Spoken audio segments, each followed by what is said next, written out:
Support करना चाहिए, लेकिन इस वक्त किसी पार्टी को देखने की जरूरत नहीं है, मुद्दे को देखना चाहिए। अगर कोई बीजेपी पार्टी वाले भी आप प्रोटेस्ट करते तो भी आती, कांग्रेस कर रहा होता तो भी मैं आती। मैं मुद्दे को सपोर्ट करने में किसी पार्टी को नहीं, तो इस मुद्दे पे इनका साथ देना यहाँ पे इस वक्त सबको देश को जरूरत है देना। अच्छा, अभी जीत दीपिका के बारे में एक चीज बोली जाती है कि इनका जो बैकग्राउंड है, जो पीछे था पास्ट में, वो ये बोला जाता है कि उमर खालिद को लेकर के इनका जो है कनेक्शन जुड़ता है। तो युवाओं के मन में क्या थॉट चलता है कि स्टूडेंट के मन में कि क्या ऐसे लोगों को हम सपोर्ट कर रहे हैं जो देशद्रोही के उसमें आते हैं, जिन्होंने भारत तेरे टुकड़े होंगे के नारे लगवाए और उसके बाद में भारत में कई ऐसी स्पीचेस दी जो आज उनके ऊपर केस चल रहा है उमर खालिद के ऊपर। तो लगता है कभी थॉट में आता है कि ये सब चीजें गलत? पहली बात तो 100, 200, 1000 या 15,000 की भीड़ भारत के टुकड़े नहीं कर सकती। आप ये चीज देखिए, भारत के टुकड़े के नारे लग जाए तो भारत के टुकड़े कभी नहीं हो सकते। ऐसे उमर खालिद, कितने भी उमर खालिद आ जाए, भारत के टुकड़े नहीं हो सकते। रही बात इनका जो कनेक्शन देखा जा रहा है, पहले हम देखिए कोई ना कोई, इनको भी नहीं पता होगा कि उमर खालिद की हिस्ट्री ऐसी बनेगी, फ्यूचर में ऐसा होगा। हम लोग हर किसी से मिलते हैं, फ्रेंड्स बनते हैं, कनेक्शन होते हैं। मैं भी आज आपके साथ बैठी हूँ, सपोर्ट नहीं कर सकते। कल को मैं किसी आतंकवादी गतिविधि में अगर शामिल हो जाऊँ तो क्या इसका मतलब ये हुआ कि आप भी आतंकवादी है? ऐसा तो नहीं हो सकता। तो उमर खालिद और अभिजीत दीप्ति को जोड़ के नहीं देखना चाहिए, इवन अभिजीत दीप्ति को भी नहीं देखना चाहिए, अभिजीत दीप्ति के टॉपिक को देखना चाहिए, इसलिए सवाल उठा रहा है। हमें उसका साथ देना चाहिए, किसी पर्सनैलिटी, किसी एजेंडा को नहीं।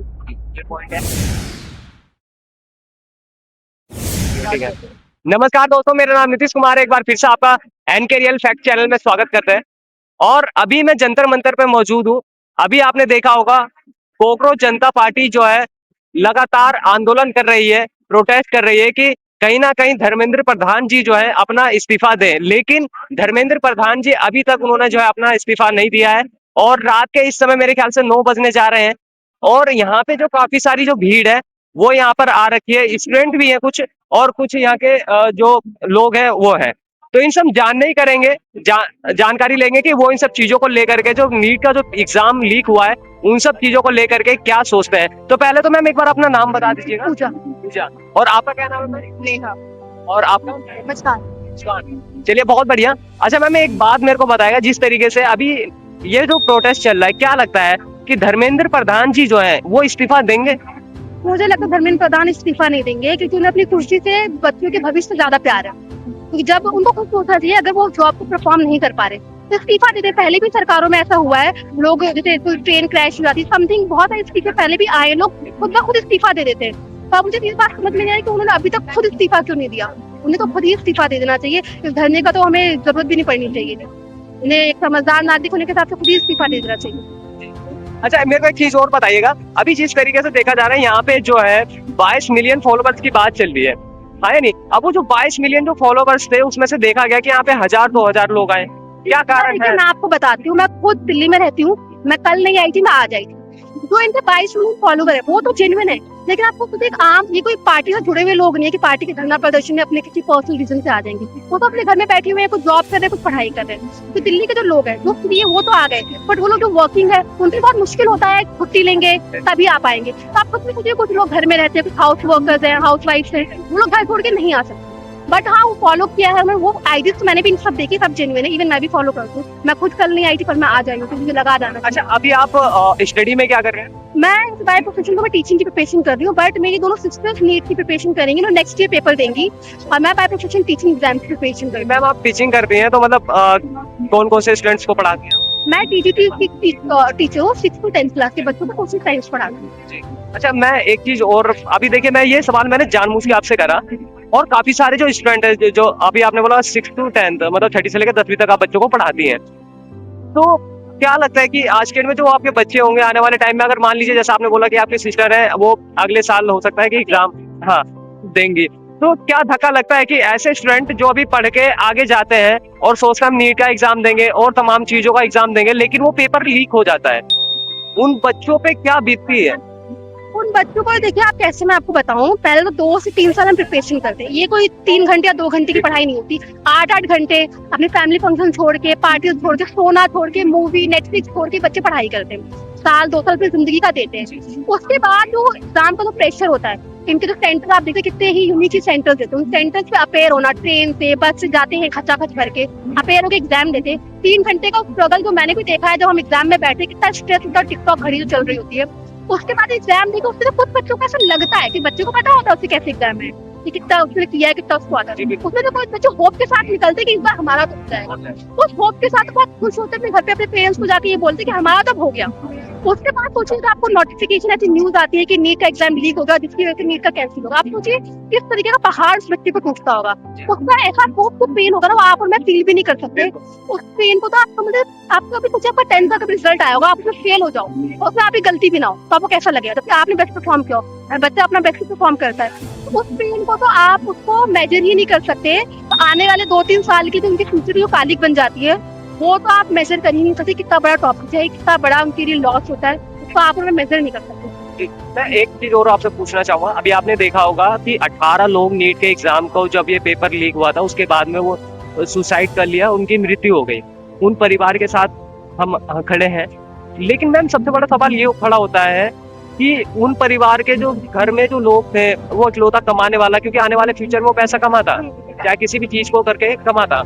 अब मान लीजिए इकलौता बेटा होगा या बेटी होगी, तो वो परिवार आज के डेट में आपको नहीं लगता कि रोड पे आ गया? और अब आने वाले जनरेशंस को, इन सब युवाओं को, जैसा आप आवाज उठा रहे हैं इन सब चीजों को लेकर के, और भी युवाओं को और बढ़ चढ़ करके हिस्सा लेना चाहिए। बिल्कुल लेना चाहिए, ये बहुत ही हमारे देश के भविष्य का सवाल है। इनफैक्ट एक एजुकेशन सिस्टम ही किसी देश को ऊपर लेके जाता है और नीचे लेके आता है, और कोई सिस्टम नहीं। तो एजुकेशन को सबसे ज्यादा इम्प्रूव करने की, इस पर ध्यान देने की बहुत ज्यादा जरूरत है। लोगों को आना चाहिए, इनको सपोर्ट करना चाहिए। सब किसी पार्टी को देखने की जरूरत नहीं है, मुद्दे को देखना चाहिए। अगर कोई बीजेपी पार्टी वाले भी आप प्रोटेस्ट करते तो भी आती, कांग्रेस कर रहा होता तो भी मैं आती। मैं मुद्दे को सपोर्ट करने हूँ, किसी पार्टी को नहीं। तो इस मुद्दे पे इनका साथ देना, यहाँ पे इस वक्त सबको देश को जरूरत है देना। अच्छा, अभी जीत दीपिका के बारे में एक चीज बोली जाती है कि इनका जो बैकग्राउंड है, जो पीछे था पास्ट में, वो ये बोला जाता है कि उमर खालिद को लेकर के इनका जो है कनेक्शन जुड़ता है। तो युवाओं के मन में क्या थॉट चलता है कि स्टूडेंट के मन में कि क्या ऐसे लोगों को हम सपोर्ट कर रहे हैं जो देशद्रोही के उसमें आते हैं, जिन्होंने भारत तेरे टुकड़े होंगे के नारे लगवाए, और उसके बाद में भारत में कई ऐसी स्पीचेस दी जो आज उनके ऊपर केस चल रहा है, उमर खालिद के ऊपर। तो लगता है कभी थॉट में आता है कि ये सब चीजें गलत? पहली बात तो 100, 200, 1000 या 15,000 की भीड़ भारत के टुकड़े नहीं कर सकती। आप ये चीज देखिए, भारत के टुकड़े के नारे लग जाए तो भारत के टुकड़े कभी नहीं हो सकते। ऐसे उमर खालिद, कितने भी उमर खालिद आ जाए, भारत के लिए टुकड़े नहीं हो सकते। रही बात इनका जो कनेक्शन देखा जा रहा है, पहले हम देखिए कोई ना कोई, इनको भी नहीं पता होगा कि उमर खालिद की हिस्ट्री ऐसी बनेगी, फ्यूचर में ऐसा होगा। हम लोग हर किसी से मिलते हैं, फ्रेंड्स बनते हैं, कनेक्शन होते हैं। मैं भी आज आपके साथ बैठूं, सपोर्ट नहीं कर सकते। कल को मैं किसी आतंकवादी गतिविधि में अगर शामिल हो जाऊं, तो क्या इसका मतलब ये होगा कि आप ही आतंकवादी है? ऐसा तो नहीं हो सकता। तो उमर खालिद और अभिजीत दीप्ति को जोड़ के नहीं देखना चाहिए, इवन अभिजीत दीप्ति को भी नहीं देखना चाहिए। अभिजीत दीप्ति के टॉपिक को देखना चाहिए, किस लिए सवाल उठा रहा है, हमें उसका साथ देना चाहिए, किसी पर्सनैलिटी, किसी एजेंडा को नहीं। लेकिन यही चीज है ना, देखिए अब काफी सारे लोगों से हम यहाँ पे बाइट ले रहे थे, और काफी जब हमने ये बाइट लेना स्टार्ट करा तो काफी लोगों ने हमें प्री जज करना स्टार्ट कर दिया कि गोदी मीडिया है। आपने ये पैटर्न सुना होगा? मैंने जो घर से इंस्टाग्राम पे देखा, यहाँ पे जो भी व्यक्ति प्रोटेस्ट में आया था, कोई भी उमर खालिद का नाम उससे नहीं ले रहा था। कुछ रिपोर्टर्स आए थे, वो क्वेश्चन उठा रहे थे। मतलब ये इम्प्लांट किया गया, कह सकते हैं कि इनकी आवाज को ना इस तरीके से मॉडिफाई कर जाए कि हिंदू मुस्लिम आ जाए या देशद्रोही का मॉडिफिकेशन आया ताकि इनकी आवाज दब जाए। मुझे ऐसा पर्सनली फील हुआ कि इन लोगों ने उमर खालिद का नाम ही नहीं लिया। रिपोर्टर्स लोगों से पूछा आप उमर खालिद के बारे में क्या सोचते हैं, वो देखिए, इसलिए मैं किसी रिपोर्टर का या किसी मीडिया का पक्ष नहीं कर रहा। हाँ जी। बट मैं ये कहना चाहता हूँ, ये हो सकता है जैसे मैंने आपसे सवाल करा, बट मैं उस वे में नहीं कर रहा कि आपका पूछने का तरीका अलग था, उनका ये था कि आप उमर खालिद को सपोर्ट करते हैं कि नहीं करते, या उसको सपोर्ट करने थोड़ी आए। सिंपल चीज है, किसको सपोर्ट करना है सबको पता है। हम नीट एग्जाम के लीक होने के लिए उसका विथड्रॉ करने आए, सपोर्ट करने थोड़ी आए किसी को। अच्छा, एक और मैं सवाल लेना चाहूंगा, क्योंकि देखिए अगर मैं ये सवाल नहीं लूंगा ना तो मेरा दिमाग टेंशन में रहेगा। अभी आपने कहा था मैं दिल्ली में रहती हूँ, दिल्ली में देखा जाता है अभी रेखा गुप्ता जी की सरकार है, हाँ या नहीं? तो आज की डेट में आप लोग, लगता है कि अभी रात को 9 बज गए मेरे होने वाले हैं, लेकिन आज की डेट में लड़कियां अपने आप को एकदम सेफ महसूस करती हैं, और लगता है कि हाँ हम रात को 10 बजे निकले, चाहे 12 बजे निकले या दिन में भी निकले, तो अपने आप को सेफ महसूस करती हैं। ऐसा है, रेखा गुप्ता जी अभी आई हैं, शायद 1 साल या 2 साल हुए, 13 साल। रेखा गुप्ता से पहले भी, मेरा बॉन्डिंग यहीं का है, मैं रेखा गुप्ता के आने से पहले भी सेफ महसूस करती थी। उसके बाद जिस जगह पे आप नहीं सेफ महसूस करेंगे, आप किसी भी सरकार में नहीं करेंगे। एक टाइमिंग होता है, आप 9-10 बजे तक, 11 बजे तक घर के बाहर रह सकते हैं, और अगर आपका कोई इंसिडेंट करने के लिए कुछ सोचा, उस विचारधारा कोई आदमी आपके पीछे है, तो आप 2 बजे भी सेफ नहीं है। वो तो लोगों के ऊपर। किसी भी सरकार के आने से सेफ या अनसेफ हम नहीं होते, हम पहले भी सेफ थे, अभी भी सेफ। जी अच्छा, एक आखिरी सवाल, क्या लगता है धर्मेंद्र, वही सवाल आ गया, देखिए धर्मेंद्र प्रधान जी अगर इस्तीफा दे देते हैं, मैं कह रहा हूँ इस्तीफा उन्होंने दे दिया, क्या लगता है मैम कि फिर भी एजुकेशन सिस्टम जो है बहुत अच्छा हो जाएगा? देखिए, अगर धर्मेंद्र प्रधान इस्तीफा दे देते हैं, तो धर्मेंद्र प्रधान के इस्तीफा दे देने से इन लोगों को एक मैसेज चला जाएगा कि जो भी अपनी जॉब करने परफॉर्म नहीं कर पाएगा उसे इस्तीफा देना पड़ेगा। तो इन लोगों को अपनी कुर्सी से बहुत प्यार होता है, अपनी कुर्सी को बचाए रखने के लिए अपनी जॉब उस हद तक तो फिक्स करेंगे, कम से कम उनको खौफ होगा भी नौकरी जाने का, अपनी कुर्सी जाने का। तो इसलिए इनका इस्तीफा मांगना बहुत जरूरी है। इनके लिए एक लेसन होगा, सारे नेता और मंत्रियों के लिए एक लेसन होगा कि अगर ये अपना काम ठीक से नहीं करते तो इनको भी अपनी कुर्सी छोड़नी पड़ेगी। कि जब तक आप मुझे प्राइवेट जॉब में अच्छे से परफॉर्म करें तब तक हमें रखें, आप परफॉर्म नहीं करोगे आपको नहीं रखेंगे। ये इन्होंने परफॉर्म नहीं किया, हम चाहते ये भी निकले। और दूसरी चीज है, देश की जनता की सेवा करने के लिए पॉलिटिशियन बने इस कुर्सी पे, जनता उनकी सेवा अब नहीं चाह रही है, उन्हें इस्तीफा कर देना चाहिए। बिल्कुल जी। अच्छा मैम, एक सवाल मैं और लेना चाहूंगा। ये कॉकरोच जो है ना, कहते हैं 3 से 4 महीने टिकता है, 5 महीने टिकता है, उसके बाद वो खत्म हो जाता है, क्या लगता है ऐसा है? नहीं, ऐसा नहीं। कॉकरोच एक ऐसा परजीवी है जो परमाणु बम से भी नहीं मरता। आप शायद गूगल करके देखें, परमाणु बम से भी नहीं मरेगा। तो कॉकरोच यूनिक बात बता रहा हूँ, मैंने पढ़ा नहीं है। मैंने नहीं पढ़ा है। और एक कॉकरोच मरने से तो 1000 पैदा करके जाएगा। तो आप ये सोचिए, कॉकरोच तो खत्म हो नहीं सकते, एक मरेगा हजारों पैदा करके ये जाएगा। बहुत अच्छी बात बोली है। तो इसीलिए कॉकरोच तो नहीं खत्म हो सकते। अच्छा, लेकिन पता है ये सवाल जो आपने जवाब दिया ना बहुत अच्छा दिया है। कॉकरोच एक मरने से पहले 1000 पैदा करके जाएगा, और मैं भी यही चाहता हूँ कि एक नहीं 10,000 पैदा करके जाए, ताकि देखिए मैं उसके खिलाफ नहीं हूँ जो प्रोपोगेंडा लेकर के आए, मैं उस चीज के साथ में हूँ जो स्टूडेंट इन सब चीजों के लिए ये है, समाज का काम होना चाहिए, कोई भी पार्टी करे, मेरा चाहे बीजेपी करे, कांग्रेस करे, आम आदमी पार्टी करे, हमारा काम होना चाहिए। हमारा काम है education, clean water, clean air, और क्या चाहिए हमें? जॉब चाहिए, कोई भी लाके दे हमें। हम किसी पार्टी के भक्त थोड़ी बन गए। उनके लोगों को समझ में नहीं आता तो बीजेपी कांग्रेस को अपना बाप समझ के बैठे।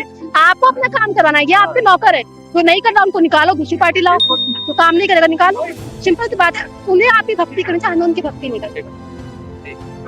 चलिए बहुत बढ़िया। कितना टाइम? ठीक है।